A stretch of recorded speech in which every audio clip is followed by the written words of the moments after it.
ॐ वाणीं गणपतिं वन्दे व्यासं व्यासात्मजं तथा श्रीराधिका माधवौ वन्दे सदानुग्रहतत्परौ श्रीमदंससमारम्भां सनकादिकमध्यमाम् अस्मदाचार्यपर्यन्तां वन्दे गुरुपरम्पराम्। आदरणीय भक्तवृंद, जय श्री राधे, जय श्री कृष्ण, सादर नमन। आउनुहोस् आजको यो दिव्य पवित्र सत्सङ्गलाई हामी शुभारम्भ गरौँ। पूर्व प्रसङ्गमा हामी भागवत उत्तरार्धमा प्रवेश गरेका छौँ। सुखदेव स्वामीले राजा परीक्षितलाई भगवानको परिणय संस्कारको कथा सुनाउँदै हुनुहुन्छ। आज रुक्मिणीजीले 7 श्लोकमा चिठी लेखेर वृद्ध ब्राह्मणलाई द्वारिका पठाउनु भयो। भगवान श्रीकृष्णले पत्रको सन्देश सुनेर गम्भीर हुनुभयो, भावुक पनि हुनुभयो। भगवानले भन्नुहुन्छ, ब्राह्मण देवता, तथाहमपि त चित्तो निद्रां च नलभे निशि। जसरी रुक्मिणीले मलाई चाहन्छन्, म पनि त्यसरी नै रुक्मिणीलाई चाहन्छु। यसबाट एउटा शिक्षा यो पनि मिल्छ, हामीहरूले जुन अनुपातमा, जति अनुपातमा भगवानलाई श्रद्धा गर्छौँ, प्रेम गर्छौँ, भगवानले त्योभन्दा ज्यादा हामीलाई माया गर्नुहुन्छ। हामीले पूर्व प्रसङ्गमा सुन्यौँ, भगवान भन्नुहुन्छ, तू आए पगसात तो मैं आऊँ पगसाठ, तू कर्रो काठ तो मैं भी लोहे को लाठ।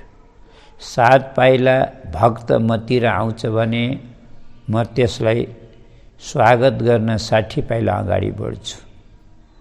तो जब भक्त नै सुकेको दाउरो जस्तो, काठ जस्तो भएर बस्या छ, त भगवान भन्नुहुन्छ, म पनि मन्दिरमा धातुको मूर्ति भएर बसिया छु। मन्दिरमा भगवान सबैको लागि होइन, मन्दिरमा भगवान केवल भक्तको लागि हो। संसारीहरूको लागि त धातुको मूर्ति हो।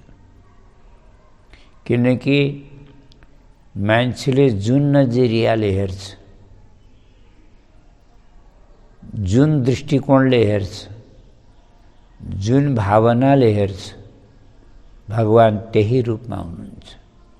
जसले मन्दिरमा गएर पनि भगवानको मूर्ति देख्छ, उसको लागि भगवान मूर्ति नै हुनुहुन्छ। र जसले भगवानको रूपमा देख्छ, उसको लागि भगवान हुनुहुन्छ।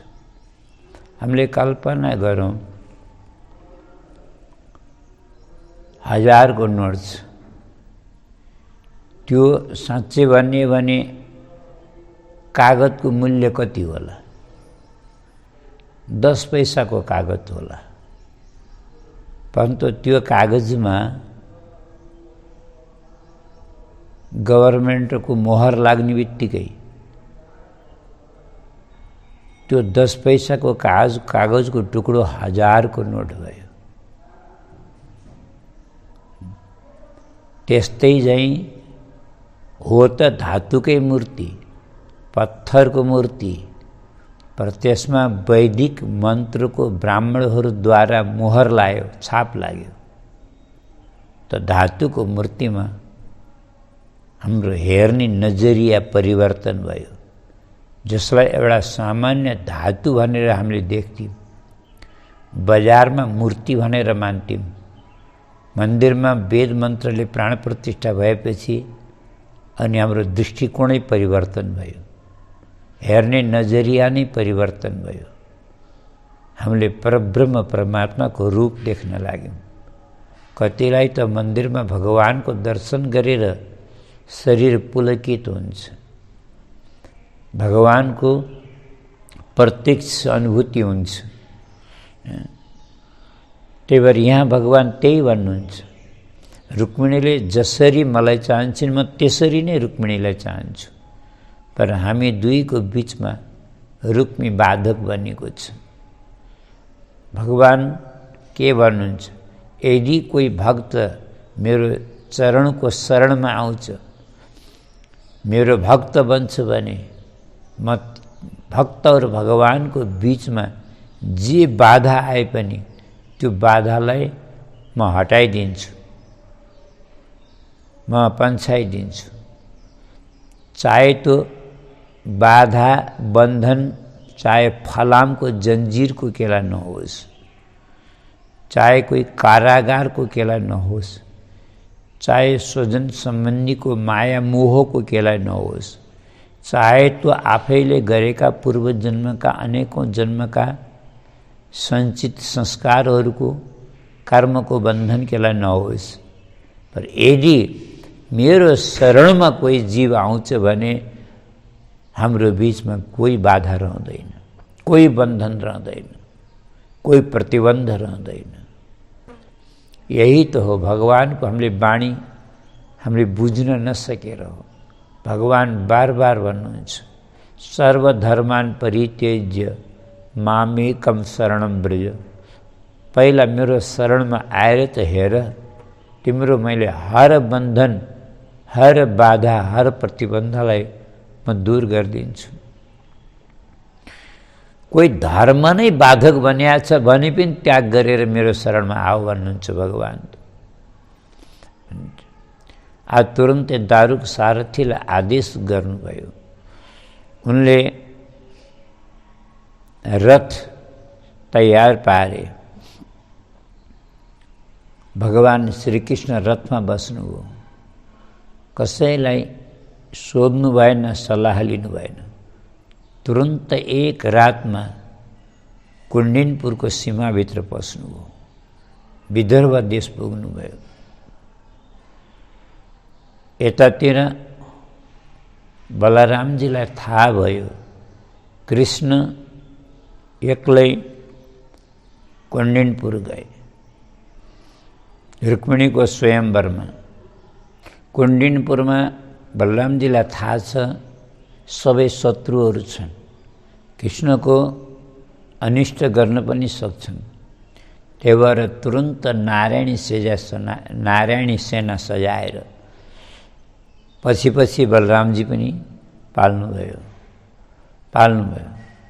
यता कुण्डिनपुरमा भीष्मक राजाले ज्येष्ठ पुत्र रुक्मीको इच्छाअनुसार रुक्मिणीको विवाह शिशुपालसँग गर्नको लागि धुमधामले तयारी गरेका छन्। जबकि भीष्मक राजा चाहँदैनथे शिशुपाललाई दिन, रुक्मिणी पनि शिशुपालसँग बिहा गर्न चाहनुहुन्न। तर पनि पिता पुत्रीको इच्छा विरुद्ध, आफ्नी बहिनीको पिताको इच्छा विरुद्ध रुक्मीले जबरजस्ती शिशुपालको मित्र भएको नाताले म आफ्नी बहिनीको विवाह त्यो भगौडा कृष्णसँग गर्न दिन्न, म शिशुपालसँग गर्छु भनेर उसले जबरजस्ती गर्यो। भीष्मक राजाले बिचारा विरोध गर्न सकेनन्, किनकि उनलाई थाहा छ कदाचित मैले विरोध गरेँ भने उग्रसेनको हालत हुन्छ, हतकडी बेडी पहिराएर झ्यालखालमा पनि हाल्न सक्छ। यो राजनीतिमा कोही पिता पुत्र हुँदैनन्, सब मतलबी हुन्छन्। त्यही भएर इच्छा नहुँदा नहुँदै पनि भीष्मक राजाले स्वीकृति दिए र तयारीमा लागेका छन्। धुमधामले तयारी भएको छ। सम्पूर्ण नगर तोरण बन्धनबार ध्वजा पताका इत्र फुलेल हार चन्दन श्रृङ्गारले सजी सजाउ भएको छ। सबै वस्त्राभूषण नयाँ नयाँ बहुमूल्य लाएर इतस्तत भ्रमण और सेवा गरिरहेका छन्। ब्राह्मणहरूले ग्रह शान्ति गरेका छन्, वेदपाठ भइरहेको छ। मङ्गल कलश आदिले सबैले आफ्नो घरको द्वार सजाएका छन्, घर पनि सजी सजाउ गरेका छन्। तिल, गाई, वस्त्राभूषण आदि माङ्गलिक वस्तु राजाले ब्राह्मणहरूलाई दान गरिरहेका छन्। मङ्गल पाठ भइरहेको छ। रुक्मिणीजीलाई पनि वस्त्राभूषणले दुलहीको रूपमा सजाएका छन्। शिशुपालले पनि आफ्नो चतुरङ्गिनी सेना तयार पारेर आएको छ। उसलाई पनि शङ्का छ, सावधान छ। त्यही भएर पुरै चतुरङ्गिनी सेना सजाएर आएको छ। यति मात्रै होइन, उसका जति पनि मित्र राजाहरू जस्तै साल्लो, जरासन्ध, दन्तभक्त, विदुरथ आदि, उसका जो पण्डक आदि उसका जो पक्षका छन्, ती सबै नरपतिहरू जो शिशुपालका पक्षका छन्, ती हजारौँको सङ्ख्यामा और पुरा लडाइँको तयारी गरेर आएका छन्। कुनै पनि बेला लडाइँ हुन सक्छ, सबैलाई शङ्का छ। त्यहाँ पुरा तयारीका साथमा आएका छन्। त यतातिर रुक्मिणीलाई बिचरा मनमा शङ्का र उपशङ्का पैदा भइरहेको छ। यता सब तयारी भयो, विवाहको बेला भइसक्यो। अब अहिलेसम्म भगवान श्रीकृष्णको कोही अत्तो छैन। श्रीकृष्णका कुरा त पढै छोडौँ, सन्देश लिएर गएका ब्राह्मण तकको खबर छैन। आउने हुन् वा होइनन्। कतै यस्तै लाजश्रम नभएकी कन्यालाई पनि कसले बिहा गरोस् भनेर भगवानले पत्र च्यातेर पो फालिदिनु भयो कि। अब के गरौँ? म लाज सङ्कोचलाई पचाएर मैले पत्र लेखेर भगवानको पासमा सन्देश पठाउनु मेरो बाध्यता थियो। लाजश्रम नभएर होइन, परन्तु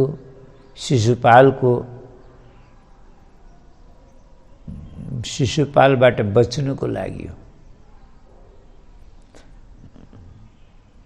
यति मनमा यस्ता परिकल्पनाहरू भइरहेका थिए, शङ्का उपशङ्का भइरहेको थियो। यत्तिकैमा रुक्मिणीको वामाङ्ग फड्कन लाग्यो। नारीहरूलाई वामाङ्ग फर्केको राम्रो भन्छन्, यो शुभ सूचक हुन्छ भन्छन्। वामाङ्ग जस्तै बाएँ आँखो, बाएँ भुजा फड्काउँदै थियो। यत्तिकैमा ब्राह्मण देवता घरको अगाडि द्वारबाट भित्र पसेको देख्नुभयो। ब्राह्मण प्रसन्न मुद्रामा थिए, मुस्कुराउँदै आएका थिए। काम बिगारेर आउने मान्छे कहिले पनि हाँस्दै आउँदैन, घोप्टोमन्टो लाएर आउँछ। परन्तु ब्राह्मण टाढेबाट माथि अट्टारीमा रुक्मिणीलाई हेर्दै, रुक्मिणी म आएँ हात हल्लाउँदै, त्यो ब्राह्मणको मुद्रा, त्यस्तो प्रसन्न मुद्रा देखेरै रुक्मिणीलाई अनुभव भयो कि ब्राह्मणले पक्कै पनि काम बनाएर आए। ब्राह्मणले आउँदै आउँदै भनिहाले, रुक्मिणी चिन्ता गर्नु पर्दैन, भगवान श्रीकृष्ण कुण्डिनपुरमा आइसक्नु भएको छ। और आउनुभएको मात्रै छैन, तिमीलाई हर हालतमा द्वारिका लैजान्छु भनेर भगवानले सत्य प्रतिज्ञा गर्नुभएको छ। यो खबर पाएर त रुक्मिणी गदगद हुनुभयो।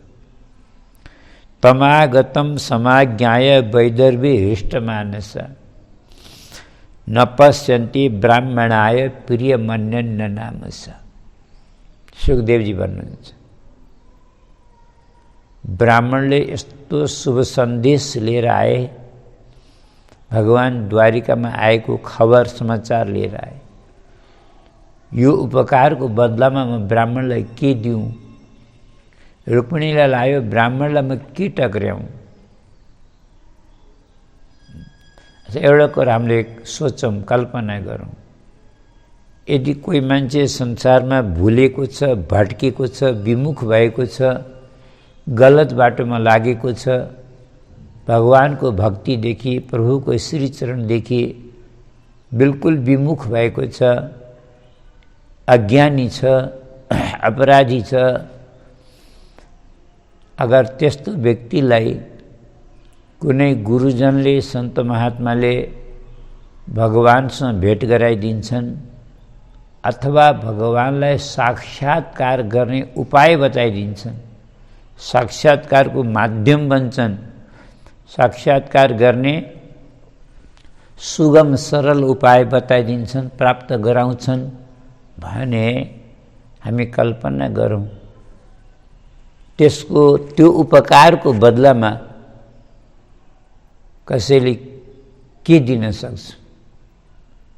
त्यसको कोही मूल्य होला, त्यसको कोही दान दक्षिणा होला, त्यो मूल्य चुकाउने हुँदैन। त्यही भएर प्रिय मन्यन्न नामस, यो उपकारको बदलामा मैले केही प्रत्युपकार गरेर म ऋण हुन सक्दिनँ, ऋण हुने केही उपाय नै छैन भन्ने सम्झेर रुक्मिणीले दुवै हात जोडेर शिर निहुर्याएर ब्राह्मणका चरणमा यसरी प्रणाम गर्नुभयो। अब हामीले सोचौँ, जसका चरणमा स्वयं भगवती लक्ष्मी झुकिसक्नुभयो, लक्ष्मीजीले जसलाई शिर निहुर्याएर प्रणाम गर्नुभयो, त्यसलाई केही दिन बाँकी रह्यो र?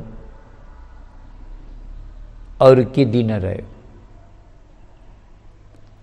खेर छोड मिनी कुरा, म सुनेको कुरा भनौँ।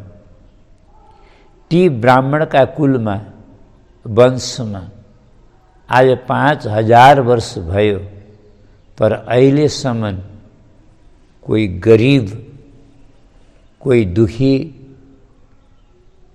छैनन्। लक्ष्मीको अपार कृपा छ। सबै बुद्धिमान छन्, विवेकवान छन् और सम्पन्न छन्। अहिलेसम्म त्यो परम्परामा कति पिढी भयो होला? 5000 वर्षबाट।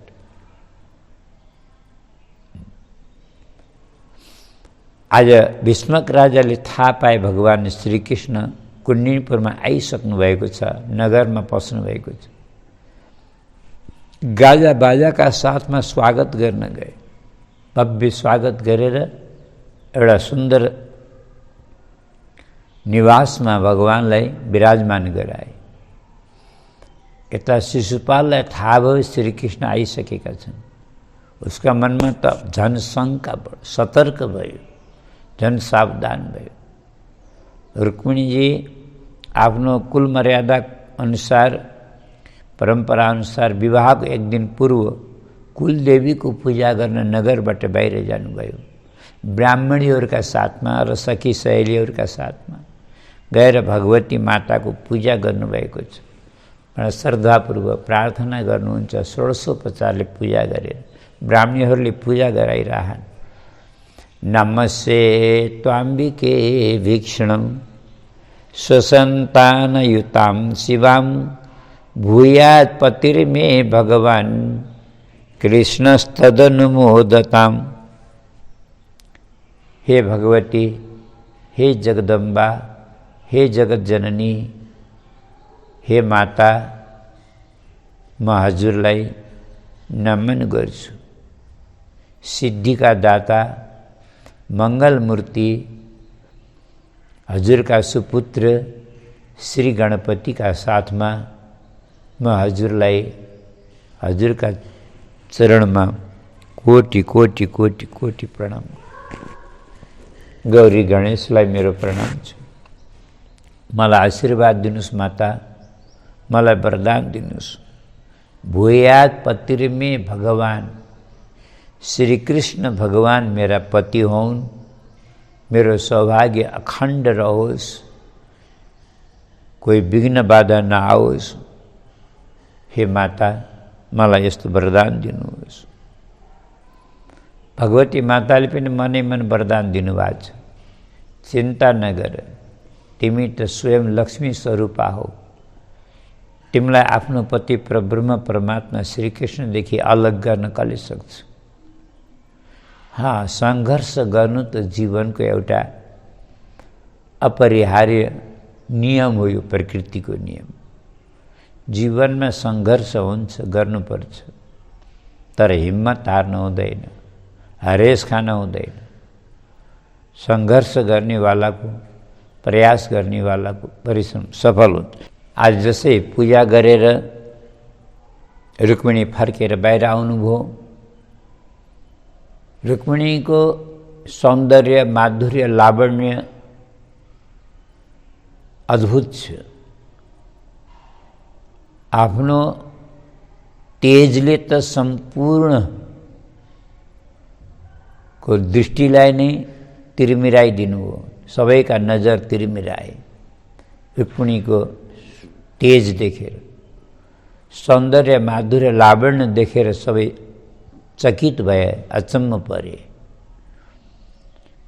अगाडि त्यो भिडमा भगवान श्रीकृष्णको रथ कता छ भनेर नजर दौडाइरहनु भएको छ, पर कतै देखिँदैन। परन्तु अकस्मात एकदम जस्तै कुहिरोलाई चिरेर सूर्यनारायण आकाशमण्डलमा आउनुहुन्छ, त्यस्तै चाहिँ त्यो अपार भिडलाई यसरी चिरेर बीचबाट भगवान श्रीकृष्ण, किनकि श्रीकृष्णको रथ मन्दिरको पछाडि पहिल्यैदेखि पुगिसकेको थियो, कसैले चाल पाएका थिएन। अगाडि सबै सतर्क थिए, परन्तु पछाडि कसैको नजर थिएन। भगवानले जसै रथलाई अगाडि घुमाएर त्यो भिडको बीचबाट भिडलाई चिरेर ल्याउनु भयो। रुक्मिणी, म यहाँ छु, कहाँ हेर्दैछौ? आवाज लगाउनु भयो। रुक्मिणी भगवानलाई दर्शन गरेर अत्यन्त प्रफुल्लित हुनुभयो। पूजाको थाली हातबाट छुट्यो, ब्राह्मणीहरू सखी सहेलीहरूको हात छुट्यो, दौडेर जानुभयो, दुवै हात उठाउनु भयो। भगवान श्रीकृष्णलाई दुवै हातमा समातेर जुरुक्क उठाएर रथमा राख्नुभयो।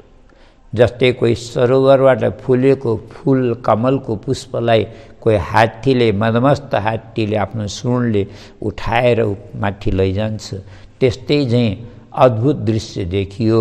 अनि रथमा राख्नुभयो र चोरले चाहिँ चुपचाप लैजानु भएन, पाञ्चजन्य शङ्ख निकालेर जोरसित बजाउनु भयो र ललकार्नुभयो।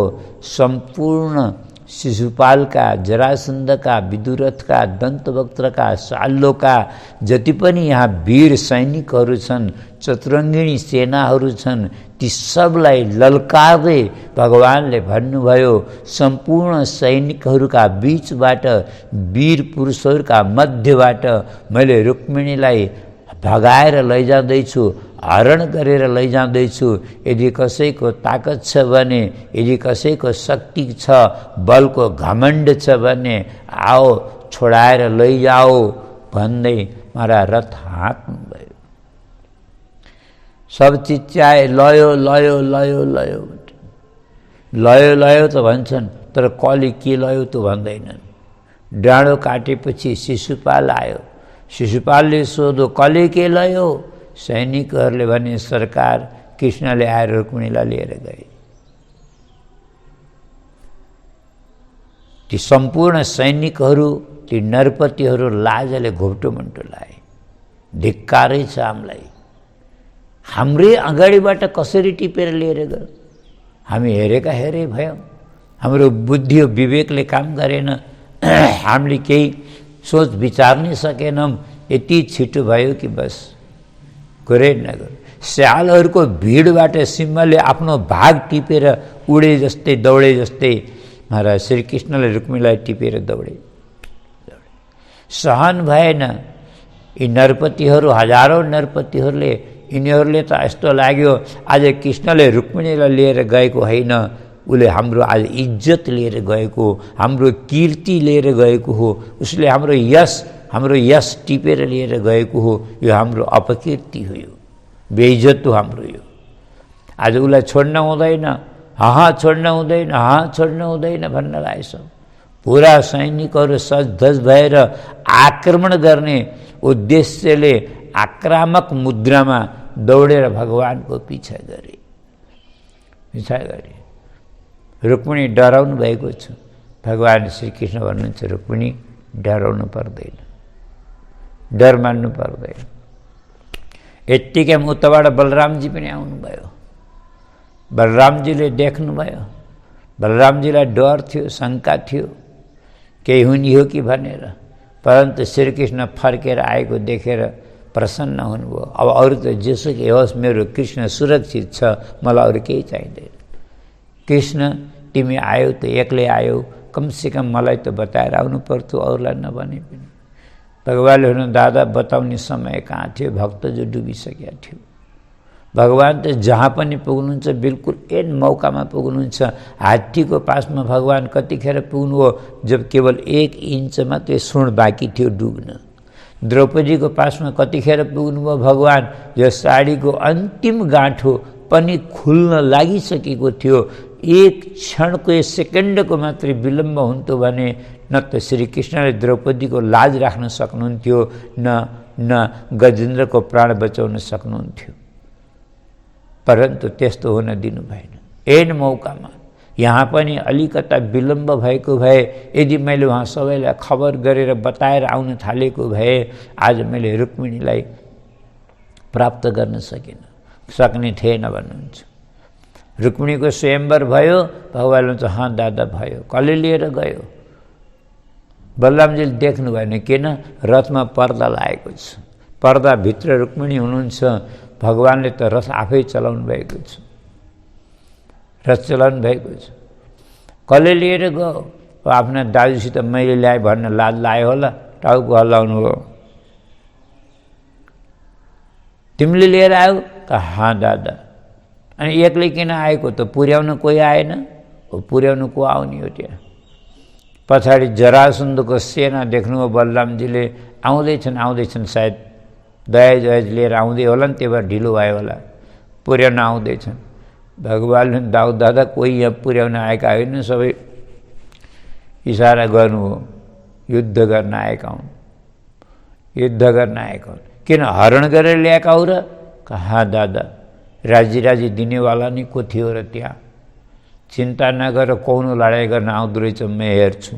बाटामा छाती फुलाएर बस्नुभयो बलरामजी। जो अगाडि आउँछ एक बार हलाले क्वाक्नुहुन्छ, मुसलले ठोक्नुहुन्छ, उठ्ने त कुरै छैन बिचारा। यो अगाडिका सैनिक संहार भयो, सब दिव्य गतिलाई प्राप्त गरे। जरासन्ध आदि हिजो पछाडिका सब भागेर गए, ज्यान बचाएर गए। जेठो दाजु रुक्मीले प्रतिज्ञा गरो, मेरी बहिनीलाई यदि फर्काएर ल्याइन भने म कुण्डिनपुरको पानी पिउँदिनँ। तयारीका साथमा आयो। अर्कै बाटो, छोटो बाटो आयो। भगवानको अगाडि आएर बाटो छेकेर रथ रोकेर बस्यो। कुत्रयासी सुसारमै मुसित्वा ध्वांसेवद्धवी। मेरी बहिनीलाई हरण गरेर कौवाले यज्ञबाट हवी उडाएर गए चाहिँ कहाँ लिएर जाँदैछस्? म को हो थाहा छ तँलाई? म छँदै मेरी बहिनीलाई हरण गर्ने? अहिले भर्खर देख्नलाई के गर्दो रहेछु? भगवान्ले भन्नु रुक्मीलाई, जेठानज्यू नमस्कार, धन्न आउनुभएछ, बहुत बढिया भयो। हेर्नु न, मैले त के सोचेको थिएँ, रुक्मिणीलाई त लैजाँदैछु, परन्तु कन्यादान कसले गर्ला भन्ने चिन्ता थियो। हजुर खुब आउनुभयो, बस्नुहोस् रथमा। अच्छा एउटा कुरा बताऊँ, भगवान्लाई रिस उठ्दैन। अच्छा एउटा कुरा, भगवान्लाई यस्ता साना साना कुरामा रिस उठ्न थाल्यो भने भगवान कसले भन्छ? उसले त रिसले भगवान्लाई ताना मारे। भगवान्लाई त भन्नु नभन्नु अपशब्द तक भनिएको छ, पर भगवान मुस्कुराएर मजाक गर्नुहुन्छ। उसले सिधै 4वटा बाण उठायो भगवान्लाई प्रहार गर्न। भगवान्ले 8वटा बाण उठाउनु हो। 2टा बाणले त्यसको बाणलाई, धनुषको प्रत्यञ्चलाई काटिदिनु भयो। 2टा बाणले त्यसको ध्वजालाई उडाइदिनु भयो। 2टा बाणले रथको पहियालाई तोडिदिनु भयो। यो वीरथ भयो। महाराज द्वन्द्व युद्ध गर्न आयो। भगवान पनि द्वन्द्व युद्ध गर्न आउनुभयो। यसलाई साँतेर कठालामा भगवानले तलवार उठाएर वध गर्न लाग्नु भएको थियो। रुक्मिणीले आएर हात जोड्नुभयो, प्रभु क्षमा गर्नुहोस्, आज मेरो विवाहको मङ्गल पर्व हो, आजको दिन मेरो दाईको मृत्यु भयो भने मलाई जिन्दगीभर कलङ्क लाग्छ। दुनियाँले भन्छ यो उही नारी हो जसले आफ्नो विवाहमा आफ्नो दाजुलाई मरवाई थिए। मलाई मेरो अपयश हुन्छ। आजको दिन नमारिदिनुहोस्। भगवान्ले रुक्मिणी, मैले मार्न थोडी लागेको थिएँ, मैले त तिमीले के भन्छौ भनेर अघि। तिम्रो दाजु हो त, मेरो पनि त जेठान हो। आफ्नो जेठानलाई कसले मार्तो? मार्न त मार्दिन, परन्तु दण्ड भने जरुर दिन्छु। रुक्मिणीले भन्नु, प्रभु हजुरको मर्जी, दण्ड चाहे जेसुकै दिनुहोस्, म केही भन्दिनँ, परन्तु जीवन दान गरिदिनु। भगवानले अर्धमुण्डन गरिदिनु भयो।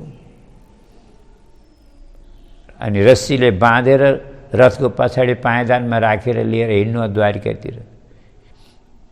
कन्यादान त गराउनै पर्ला नि भने बलरामजीले सेनाको संहार गरेर आउनुभयो। पछाडि यो झुन्निएको देख्नुभयो पायदानमा। कृष्ण रथ रोकाएर पछाडि कोही झुन्निया छ। भगवानले रथ रोक्नुभयो। बलरामजीले आएर हेर्दा दङ्ग पर्नुभयो। फर्काएर हेर्नुहुन्छ भन्दाखेरि त अर्धमुण्डन, रस्सीले बाँधेको। यो त आफै झुन्निए जस्तो छैन, कसले झुन्निआए जस्तो छ। कसले गर्यो यो? भगवानले दादा मेरो रथमा अरू कसले गर्दो हो र? तिम्रो काम हो? कहाँ दादा, को हो यो? आफ्नै मान्छे हुन्। आफ्नै मान्छे हुन् भन्न खोजेको के हो? साफ साफ भन्न। रुक्मिणीको जेठो दाजु रुक्मी अर्थात् मेरो जेठान कृष्ण। एउटा कुरा ध्यान राख, तिमी केटाकेटी छैनौ है। अब तिम्रो बिहा हुन लागेको छ। अब वृन्दावन गर्ने नाटक नगर। अब तिम्रो विवाह हुन लागेको छ, गृहस्थीमा प्रवेश गर्न लागेका छौ। यस्तो बचपना सुहाउँछ? के गरेको? आफ्नो जेठान पनि भन्ने, यस्तो मजाक पनि गर्ने। सम्मानपूर्वक यो बन्धन खोल, केस मुण्डन गर और सम्मानपूर्वक विदाई गर। ठिक छ दादा, जो आज्ञा। अच्छा, एउटा कुरा, अरूसित जति बहादुरी वीरता देखाए पनि आफ्नो दाजुको अगाडि त जतिखेर पनि हात जोडेर हुन्छ दादा, हजुर दादा, जो आज्ञा दादा। भिजेको बिरालो जस्तै देखिनुहुन्छ। केलाई?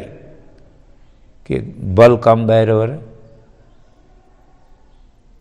विचार गर्नु किन? किनकि मर्यादा। आफ्नो दाजुको अगाडि, आफ्ना दाजुको सम्मान भगवान 24 घण्टा आफ्ना मान्यजनको सम्मान गर्नुहुन्छ। बन्धन खोलिदिनु भयो।